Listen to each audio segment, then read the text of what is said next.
하나님께서는 하나님의 일들을 표현하실 때 하나님이 직접 하시지 않고 우리를 통해서 믿는 이들을 통해서 사람을 통해서 역사하는 것들을 볼 수 있습니다. 죽은 나사로를 살리실 때도 살리는 것보다 돌문을 옮겨달라고 얘기해요. 주위에 있는 사람들에게 돌문을 옮겨라, 돌문 좀 옮겨달라고 얘기를 해요. 그리고 나사로를 부르시는 것을 볼 수 있어요. 사실 죽은 사람을 살리는 것과 돌문을 옮기는 것, 이 두 가지 중에 어떤 것이 더 힘드냐 얘기하면 말할 필요가 없죠. 죽은 사람을 살리는 게 당연히 힘들죠. 돌문 옮기는 거는 여러 사람에서 좀 힘쓰고 그러면 돌문 정도는 옮길 수 있어요. 죽은 사람을 살린다면 돌문을 옮기는 수고는 아무것도 아닐 거예요. 또 오병이어 기적 가운데도 우리가 보면 장정만 5,000명을 먹이신 기적의 사건이 일어나잖아요. 오병,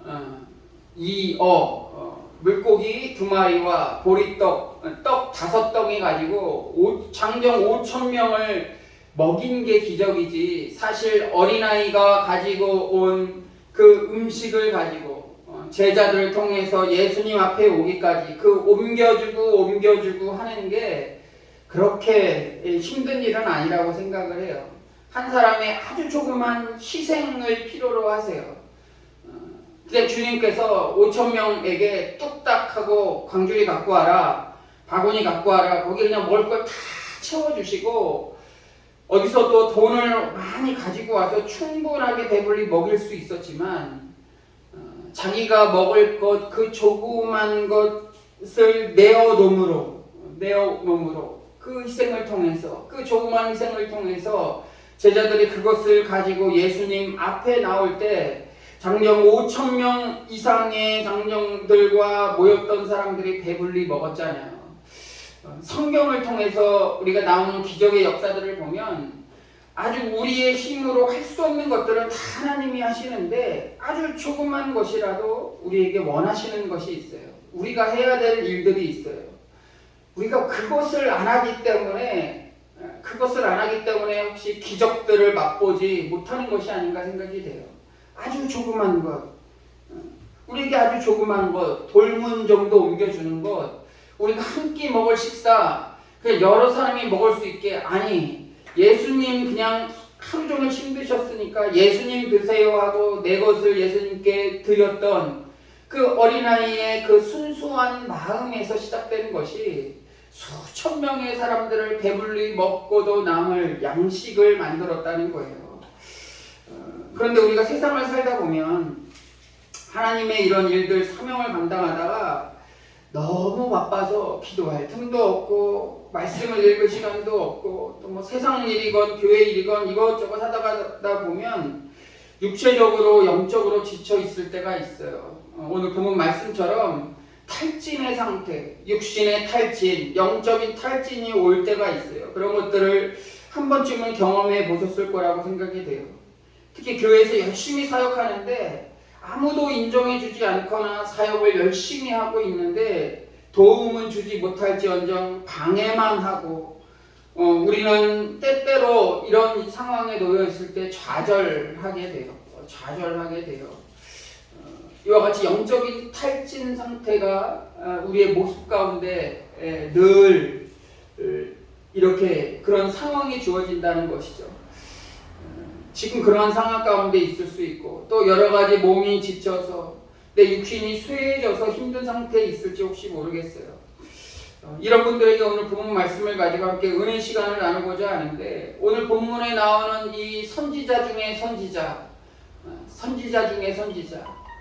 왕 하면 뭐예요? 왕 하면 우리가 다윗왕 사울왕을 이스라엘 민족의 최고의 왕으로 얘기하잖아요. 선지자 하면 엘리야를 얘기해요. 하나님의 큰 일을 성취했어요. 근데 불과 하루 만에 심한 좌절감 가운데 빠진 것을 볼 수 있어요. 엘리야가 오늘 성취한 위대한 일이 뭐냐면 이 말씀 전에 기록된 말씀이에요. 갈멜산에서 엘리야 선지자 한 명이 바알 선지자 450명과 아세라 선지자 400명, 850대 1로 싸우는 그런 일들이 성경에 기록되어져 있어요. 이 싸움의 주제가 뭐냐면 여호와 하나님이 참신인지 바알이 참신인지 증명하는 싸움이었어요. 우리가 결과는 잘 아시죠? 하나님께로부터 불의 응답을 받아서 대승리를 거두게 돼요. 그래서 그의 바알 선지자들은 그 시내에서 다 처형을 당하게 되죠. 그런데 이 대승을 거둔 지 불과 하루 만에 오늘 본문 말씀이 나오는 거예요. 불과 하루 만에 이스라엘 왕인 아합 왕의 아내 이세벨에게 생명의 위협을 받게 돼요. 철저하게 바알을 섬기던 이세벨이 엘리야 선지자가 바알 선지자 450명을 처형했다는 소식을 듣고 그를 죽이고자 했던 것이에요. 열왕기상 19장 2절에 보니까 내가 예언자들을 죽였으니 나도 너를 죽이겠다. 내가 내일 이맘때쯤에 너를 죽이지 못하면 신들에게 천벌을 발게 받겠다 하니 그보다 더한 재앙이라도 그대로 받겠다라고 이렇게 얘기를 해요. 이렇게 왕 이세벨로부터 생명의 위협을 받게 된 이 엘리야 선지자는 두려움에 사로잡히게 돼요. 괴로움에 사로잡히게 돼요. 그래서 19장 4절 보니까 뭐라고 나와 있어요? 자기 자신은 광야로 들어가 하룻밤쯤 가서 한 로뎀나무 아래 앉아서 자기가 죽기를 원하여 이르되 이 대승을 거두고 하나님의 놀라운 역사를 경험하고 나서 하루도 안 돼서 죽겠다고 차라리 나를 죽여주세요 하는 거예요. 하루밖에 안 지났어요. 어떻게 이런 일이 있을 수 있을까요? 우리 믿음의 거인 선지자 중에 선지자 엘리야에게 왜 이런 일들이 있었을까요? 왜냐하면 이스라엘에 빠져있는 이스라엘 민족을 하나님께로 인도하도록 부름받은 위대한 선지자였지만 이 이세벨 앞에 이세벨의 자기를 죽인다는 그 목숨의 위협을 받은 그 상태에서 자신의 신앙과 자기에 있었던 모든 일들이 다 떨어져 나가는 거예요. 이거는 누구에게나 있을 수 있어요. 온전히 쓰고 위대한 설교자라고 할 수 있는 사람들도, 큰 교회 목사님들도, 영적 스승이라고 하는 그런 분들도 이런 상황 가운데 놓여 있을 수 있는 거예요. 왜 그러냐면 우리는 나약한 존재이기 때문에 그래요. 강력한 것 같지만 언제나 쓰러질 수밖에 없는 부족한 인간이기 때문에 그래요. 하나님이 우리를 떠나가시면 우리는 아무것도 아니기 때문에 그래요. 오늘 엘리야가 그토록 나약해진 이유가 무엇일까요? 왜냐하면 이스라엘 민족을 위해서 싸운 거잖아요. 엘리야가 자신의 능력을 과시하고자 싸운 것이 아니고 이스라엘 민족 가운데 이런 우상신들, 이런 우상들이 판치고 이런 것들을 통해서 이스라엘 민족이 자꾸 우상에 넘어가고 그러니까 이스라엘 민족을 위해서 싸우는 거예요. 이스라엘 민족, 하나님의 민족, 이스라엘 민족을 위해서 싸우는 거예요. 그런데 이러한 대승을 거두면 이스라엘 민족이 바알 선지자는 아니구나, 아세라 선지자는 참신이 아니구나, 하나님만을 섬겨야지 이래야 되는데 이스라엘 민족이 아무런 변화가 없는 거예요. 엘리야 생각에는 이런 놀라운 기적 가운데 하나님이 보여주셨다면 이제 이스라엘 백성들이 서로 각성하고 회개 운동이 일어나고 하나님 앞에 나와 참회하며 하나님 참신이십니다라고 고백을 해야 되는데 잠깐 한성을 지르고 전과 전혀 달라지지 않는 거예요. 전혀 변하지 않는 모습이에요. 마치 저도 비슷한 경험을 했어요. 교회를 위해서 전에 부사역할 때도 보면 이제 새해를 준비하잖아요. 새해를 준비하기 위해서 기도를 해요. 작정 기도를 해요. 그래서 막 기도하고 막 열심히 막 목이 쉬도록 기도를 해요. 근데 기도하고 나면 이렇게 기도하고 나니까 이제 학생들이, 청년들이 좀 변해 있겠지, 교사들이 좀 변해 있겠지 하는데 똑같아요. 오히려 더 힘들게 해요. 이건 안 돼요. 이거 해서 뭐예요? 이거 지난번에 또 안 됐어요. 그러는 거예요. 또 전도 초청을 놓고 이렇게 기도하는 가운데 있는데 혼자만 막 이렇게 기도하는 것 같아요.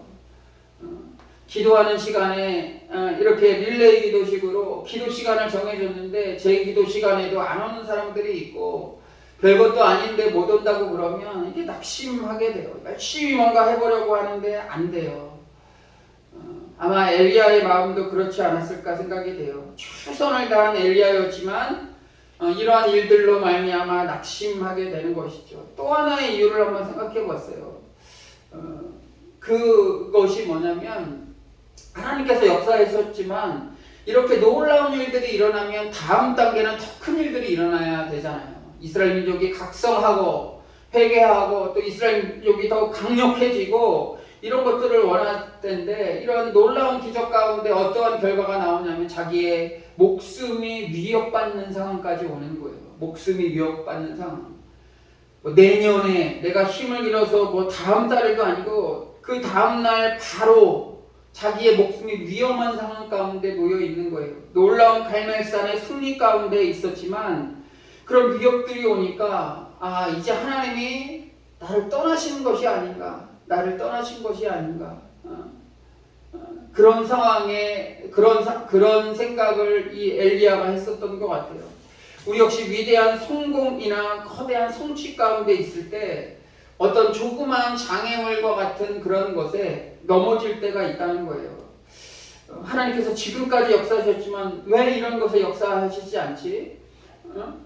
850대로 이겼으면 그 다음엔 이 이세벨과 같은 우상을 섬기는 그런 선지자들을 박살내고 이 힘있는 이 권세들을 다 무찔러 주시고 하나님 나라를 완성시켜야 되는데 왜 그 다음 단계가 안 오고 더 적들은 더 왕성해지는 것 같지, 더 강력해지는 것 같지, 이런 생각을 했던 것 같아요. 우리도 스스로 생각을 해야 돼요. 손줄로 생각한 자는 넘어질까 조심하라고 그랬어요. 우리가 기적을 맛보고 뭔가 행복한 그런 상황이 계속해서 놓여지잖아요. 아무 일 없고 오히려 더 아무 일 없는 상태에서 더 행복해져요. 별일 없고 건강하고 좋은 일 있고 물질들도 계속 쌓이고 몸이 더 건강해지는 것 같고. 근데 어느 한순간이잖아요. 순간. 우리를 넘어지게 하는 것은 어떠한 순간이에요. 조그만 말들을 통해서 어떤 환경을 통해서 우리가 믿음이 아주 굳건한 것 같다가도 어느 한순간에 쓰러질 수밖에 없어요. 쓰러질 때가 있다는 거예요. 그래서 늘 우리는 연약한 존재임을 깨닫고 넘어질까 조심하며 하나님을 의지하면서 살아가야 되죠. 이 승리를 맛봤지만 이런 자기의 생명의 위협 앞에 엘리야 역시도 나약한 존재였던 것을 우리는 말씀을 통해서 배우게 됩니다. 또한 육신의 피로가 있었던 것 같아요. 기근 가운데 계속해서 있었잖아요. 엘리야 역시도 기근 가운데 먹을 것도 없고 힘든 가운데 있던 상태에 이런 대결을 벌이는 거예요. 그러니까 끝나고 나면 얼마나 힘들까요? 저는 뭐 이보다 더 힘든 건 아니지만 제가 부사역 할 때 보면 청년들, 학생들 어떤 수련회 계획을 하잖아요. 시작 전부터 몇 달 전부터 장소 섭외하고 무엇을 할 것인가 고심하고 또 그것을 놓고 작정 기도를 해요. 그리고 2박 3일, 3박 4일 동안 아주 뜨겁게 갔다 와요. 그곳에서 주여 외치고 또 그들과 함께하는 친교의 시간도 가지고 2박 3일, 3박 4일 동안 열심히 정말 지친 가운데 하고 와요. 다 하고 오면은 뭔가 큰 일이 이루어지고 변화돼야 되는데 이 변화가 이루어지지 않고 예전과 똑같은 모습으로 지나갈 때가 있어요. 주일날 되면 달라진 모습이 아니고 그렇게 뜨겁게 기도하던 사람들이 어떻게 이렇게 하나도 안 변했을까? 그런 모습을 봐도 그렇고 또 그것을 준비하면서 저 자신도 굉장히 지쳐있고 힘들어있고 그런 상황 가운데 있을 때 육신의 가루와 마음의 피로가 겹쳤을 때 탈진 상태가 오는 거예요. 오히려 그 전보다 이 행사를 준비하기 전보다 더 지쳐있는 그런 상황에 놓였던 적이 굉장히 많이 있어요. 우리도 혹시 저도 이러한 상황, 우리가 개척교회 벌써 거의 한 7년 정도, 8년 됐나요? 그 정도 된 것 같아요. 8년 좀 넘어가는 것 같아요. 굉장히 오랜 시간 동안 했는데 큰 변화 이루어지지 않고 뭔가 이렇게 한두 사람 왔다가 또 별것도 아닌 거 가지고 또 떠나가고 그런 거 보면 아예 없었으면 그냥 그대로 하는데 이 한두 명이 왔다가 또 한두 명이 가고 그러면 이 마음이 되게 허탈하고 이 강단에 섰을 때 그 자리를 자꾸 쳐다보면서 아 저기 계셨는데 저기 계셨는데 아쉽다 하는 생각들이 이렇게 가끔씩 이렇게 들더라고요. 오히려 그 전보다 더 허전한 마음이 들 때가 많이 있더라고요. 저도 그런데 이런 조그만 일들 가운데도 그런데 이 엘리야는 오죽했을까 하는 그런 생각들을 하게 돼요. 그러나 예수님의 모습을 통해서 저는 위로받아요. 3년 반 동안 제자들과 함께 밤이 맞도록 바리새인과 또 자기를 핍박하는 사람들이 늘 곁에서 막 뭐 흠잡을 거 없나 막 이렇게 논쟁 가운데 계셨는데 정작 마지막에 십자가에 돌아가셨을 때 아무도 없는 거예요. 아무도 없는 거예요. 얼마나 허탈했을까요? 또 자기 자신은 이제 곧 십자가에서 자기의 목숨을 내어놔야 돼요. 예수님의 마음이 어땠을까? 어땠을까? 이게 일반 사람이라면 감당할 수 없죠. 내가 저런 인간들을 위해서 내가 이곳에 왔나? 지금까지 3년 반 동안 고생을 했나? 저 같으면 100% 그런 마음을 가졌을 거예요. 그러나 예수님은 마지막까지 그런 기도를 하셨잖아요. 아버지, 저들의 죄를 사하여 주옵소서. 자기들이 하는 일을 모릅니다. 모릅니다라고 이렇게 얘기를 해요. 우리들을 위해서, 죄인들을 위해서 오셨기 때문에 마지막까지 그 일들을 감당하시는 거예요. 영적 탈진이 없으셨어요. 예수님의 모습을 우리가 닮아갔으면 좋겠어요. 힘들고 지치지만 우리 의기소침하지 않고 탈진하더라도 하나님 의지하면서 우리 회복되어지는, 새 힘을 얻고 회복되어지는 그러한 우리의 신앙의 믿음의 여정이 되기를 원합니다. 그럴 때 주님이 말씀하시는 거예요. 착하고 충성된 종아, 내가 이 땅에서 작은 일에 충성하였구나. 내가 이제 더 큰 것을 맡기겠다. 우리가 아주 조그만 것에 넘어지지 않고 한 단계 한 단계 믿음의 절차를 맡기신다면 하나님께서 더 우리를 칭찬하시고 세상 사람들은 우리를 칭찬하지 않을지 모르지만 주님은 우리의 곁에서 늘 우리를 칭찬하시고 우리에게 힘을 더 불어넣어 주시고 그러한 모습으로 주님이 우리를 위로하실 것입니다. 새 힘을 얻고 믿음으로 살아가는 복된 우리의 삶이 되시기를 주 이름으로 기도합니다. 우리 기도하시겠습니다.